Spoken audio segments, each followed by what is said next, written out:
बहुत समय पहले की बात है। हस्तिनापुर गांव में सूरज के अस्त होने का समय हो गया था और चांद के निकलने का। तभी सूरज चांद से कहता है, अरे भाई एक बात बताओ, जब भी तुम आते हो तो कोई तुम्हें आदर सम्मान देकर प्रणाम क्यों नहीं करता? ऐसा बिल्कुल भी नहीं है भाई, कई लोग मुझे भी प्रणाम करते हैं। पर मैं तो जब भी आता हूँ सारी दुनिया जल चढ़ाकर और सूर्य नमस्कार करके मेरा स्वागत करती है, किंतु मैंने आज तक किसी को भी तुम्हारा स्वागत करते हुए नहीं देखा। चांद और सूरज की ये वार्तालाप हस्तिनापुर गांव के निवासी सुन रहे थे। तभी बिरजू कहता है, हम तो सिर्फ सूरज को ही अपना भगवान मानते हैं, चांद हमारे लिए कुछ नहीं है। नहीं, ऐसी बात नहीं है। चांद भी हमारे लिए भगवान समान ही है। चांद भी हमें रोशनी देते हैं। सूरज भगवान तो हमें रोशनी और धूप देते हैं, लेकिन चांद वो हमें क्या देते हैं? लेकिन सारी रात तो हम सोए रहते हैं, तो फिर उस रोशनी का हम क्या करेंगे? हमें चांद की जरूरत नहीं है। हाँ, अगर चांद नहीं भी आएगा तो हमें कोई फर्क नहीं पड़ेगा। हाँ, उसका होना ना होना एक ही बात है। तुम ये क्यों भूल रहे हो? करवा चौथ वाले दिन इन्हीं की पूजा करने के बाद तुम्हारे लिए रखा गया व्रत पूरा होता है। लेकिन शुरुआत तो सूरज भगवान की पूजा से ही होती है। गांव वालों की बातें चांद और सूरज बड़े ध्यान से सुन रहे थे।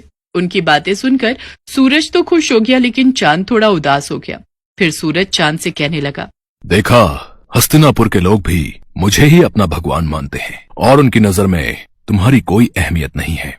परंतु मैं भी तो इन्हें रोशनी देता हूँ, और अगर मैं ना रहूं तो मेरे बिना इनकी जिंदगी भी अस्त व्यस्त हो जाएगी।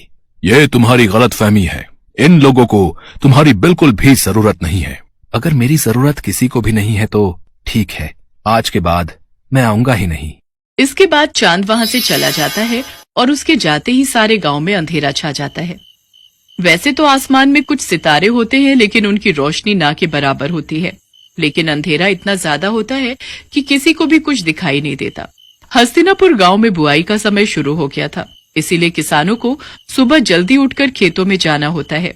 लेकिन चांद के ना होने से बाहर घनघोर अंधेरा होता है। अरे उमा, जल्दी से उठ जाओ, आज खेत की बुआई करने जाना है। जल्दी से उठ जाओ, वरना देर हो गई तो बाहर धूप बहुत तेज हो जाएगी, फिर खेतों में काम करना मुश्किल हो जाएगा। हाँ, बुआई के लिए तो जाना है, पर अभी बाहर बहुत अंधेरा है। आप भी सो जाओ जी, और मुझे भी सोने दो।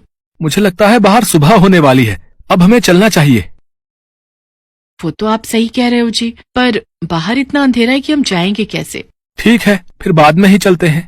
इसके बाद दोनों सुबह का इंतजार करने लगे। फिर जब सुबह हुई तो दोनों खेतों के लिए निकल पड़े। लेकिन थोड़ी ही देर में सूरज सर पर आ गया और खेत में काम करना मुश्किल हो गया। बहुत गर्मी हो रही है जी, चलो घर चलते हैं, कल सुबह जल्दी आकर काम कर लेंगे। हाँ, तुम सही कह रही हो, इस भयानक गर्मी में तो हालत खराब हो गई। अगले दिन जब दोबारा काम के लिए उठते हैं तो बाहर बहुत अंधेरा होता है, और बाद में जब काम पर जाते हैं तब तक तेज धूप हो जाती है। इस समस्या से परेशान होकर पवन सूरज भगवान से कहता है, हे सूर्यदेव, अगर आप रात को भी उपस्थित रहें तो हमें कभी भी चांद की जरूरत नहीं पड़ेगी और हम केवल आपकी ही पूजा करेंगे। अरे जल्दी से खाना बना दो, मुझे बहुत तेज भूख लगी है, नींद आ रही है, सोना भी है। लेकिन अभी तो दिन हो रहा है जी, क्या अभी से खाना बना दूं? हाँ, मुझे लगता है आज शाम नहीं होगी। तुम जल्दी से खाना बना दो, मुझे बहुत भूख लगी है। अच्छा ठीक है, बना देती हूँ। फिर दोनों खाना खा लेते हैं, लेकिन तब भी रात नहीं होती और दोनों सोने के लिए चले जाते हैं। बहुत गर्मी हो रही है, बिल्कुल भी नींद नहीं आ रही। ऐसा करता हूँ, जाकर नहा लेता हूँ। इसके बाद पवन नहाने चला जाता है। नहाने के बाद भी बहुत गर्मी हो रही है। तभी बाहर शोर होता है। पवन और उमा बाहर निकलकर देखते हैं तो बिरजू का बेटा बिट्टू बेहोश पड़ा हुआ था। क्या हो गया मेरे बच्चे? कोई जल्दी से पानी लाओ। फिर उमा जल्दी से पानी लाकर बिट्टू के मुंह पर छिड़काव करती है। कुछ ही देर में बिट्टू होश में आ जाता है। लगता है दिन रात धूप लगने की वजह से ये बेहोश हो गया था। इसके बाद सभी सोने के लिए चले जाते हैं, लेकिन गर्मी की वजह से किसी को भी नींद नहीं आ रही थी। सारी रात लोगों की ऐसे ही कट जाया करती। इतनी गर्मी में तो हम लोग मर ही जाएंगे। काश सूरज ढल जाता तो इतनी गर्मी नहीं होती और हम लोग चैन से सो पाते। चुप रहो तुम, थोड़ी सी गर्मी सहन नहीं कर सकती? ऐसे ही एक हफ्ता बीत जाता है, लेकिन हस्तिनापुर के लोग बिल्कुल भी चैन से नहीं सो पाते, और देखते ही देखते कई लोगों की तबीयत बिगड़ने लगती है। ये सब तुम्हारे कारण ही हो रहा है। ना तो तुम चांद का अपमान करते और ना तो वो यहाँ से जाते। इसके बाद पवन बाहर जाकर सूर्यदेव से प्रार्थना करता है, हे सूर्य देवता, अब से आप केवल दिन में ही रहिए, हम आपकी गर्मी सहन नहीं कर पा रहे हैं। रात को हमें चांद की ही जरूरत है।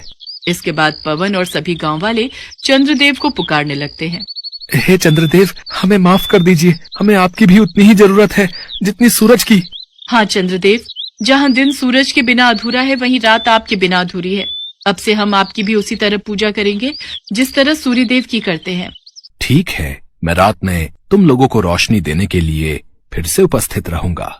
मुझे माफ कर दो मेरे भाई, अब मुझे समझ आ गया है कि जितनी जरूरत इस दुनिया को मेरी है उतनी ही तुम्हारी। सूरज ढल गया और अंधेरा होने लगा।